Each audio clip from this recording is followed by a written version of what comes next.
ನಮಸ್ಕಾರ ಸ್ನೇಹಿತರೆ, ನನ್ನ ಚಾನಲ್ಗೆ ಎಲ್ರಿಗೂ ಸ್ವಾಗತ. ಇವತ್ತೊಂದು ವಿಶೇಷ ಖಾರವಾಗಿರುವಂಥ ಬೆಂಡೆಕಾಯಿ ಪಲ್ಯ ರೆಸಿಪಿದೊಂದಿಗೆ ಬಂದಿದ್ದೇನೆ.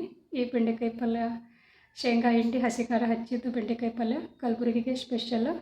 ಹಳ್ಳಿ ಮನೆಗಳಲ್ಲಿ ಸರ್ವೇ ಸಾಮಾನ್ಯ. ಇದಕ್ಕೆ ಏನೇನು ಬೇಕು ನೋಡ್ಕೊಂಡು ಬರೋಣ ಬನ್ನಿ. ನಾನಿಲ್ಲಿ 1/4 kg ಬೆಂಡೆಕಾಯಿನ ಸ್ವಚ್ಛವಾಗಿ ತೆಗೆದುಕೊಂಡಿದ್ದೇನೆ.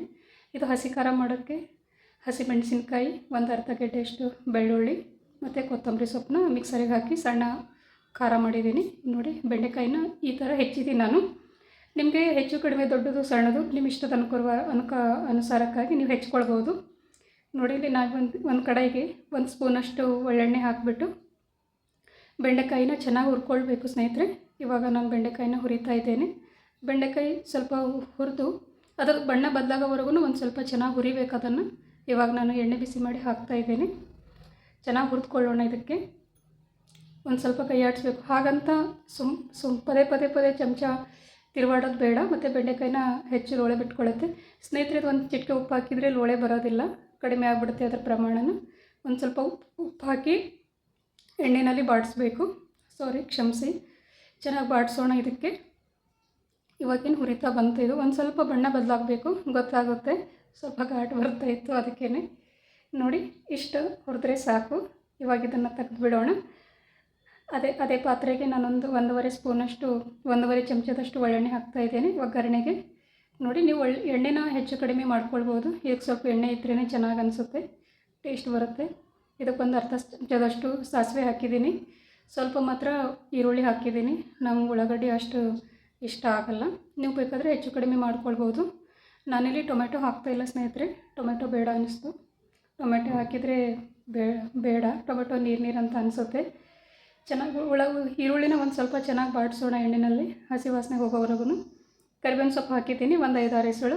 ಸ್ವಲ್ಪ ಎಣ್ಣೆಯಲ್ಲಿ ಬೆಂದ್ಕೊಳ್ಳಿ ಈರುಳ್ಳಿ ಮತ್ತು ಕರಿಬೇವಿನ ಸೊಪ್ಪನ್ನ. ಇದಕ್ಕೆ ಸ್ವಲ್ಪ ಕಲಸೋಣ, ಎಣ್ಣೆಯಲ್ಲಿ ಬಾಡಿಸೋಣ. ಆಮೇಲೆ ಇದಕ್ಕೆ ಹುರಿದಿರೋ ಬೆಂಡೆಕಾಯಿ ಸೇರಿಸೋಣ ಸ್ನೇಹಿತರೆ. ಬೆಂಡೆಕಾಯಿ ಸೇರಿಸ್ಬಿಟ್ಟು ಚೆನ್ನಾಗಿ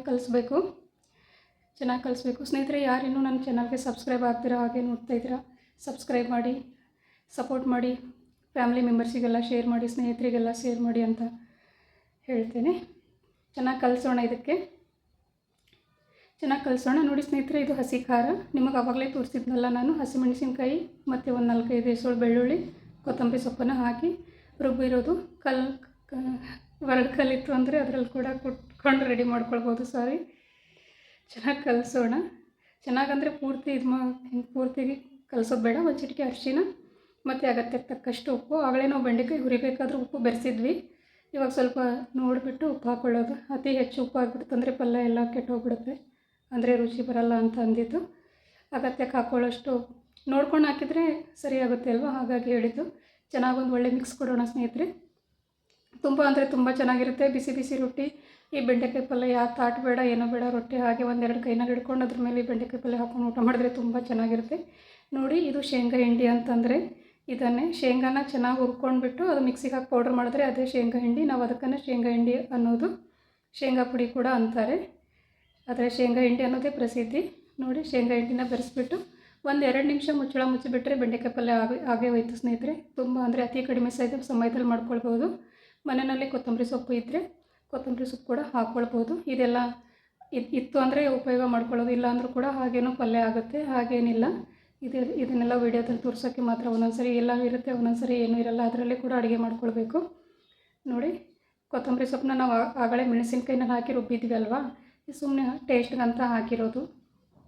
ನೋಡಿ, ಎಷ್ಟು ಚೆನ್ನಾಗಿ ಬಂದಿದೆ ಅಲ್ವಾ, ಎಷ್ಟು ಕಲರ್ಫುಲ್ಲಾಗಿ ಬಂದಿದೆ. ಒಂದು ಕಡೆ ಒಂದು ಬಟ್ಲಲ್ಲಿ ಬೇಳೆ, ಒಂದು ಕಡೆ ಬೆಂಡೆಕಾಯಿ ಪಲ್ಯ ಹಾಕ್ಕೊಂಡು ಊಟ ಮಾಡಿದ್ರೆ 2 ರೊಟ್ಟಿ ಅಲ್ಲ 4 ರೊಟ್ಟಿ ತಿಂದಿದ್ದು ಗೊತ್ತೇ ಆಗಲ್ಲ ಸ್ನೇಹಿತರೆ. ಅಷ್ಟು ತುಂಬ ಚೆನ್ನಾಗಿರುತ್ತೆ. ಒಂದು ಸರ್ತಿ ಪ್ರಯತ್ನ ಮಾಡಿ ಕಮೆಂಟ್ ಮಾಡಿ ನನಗೆ ಹೇಗೆ ಬಂದಿದೆ ಅಂತ.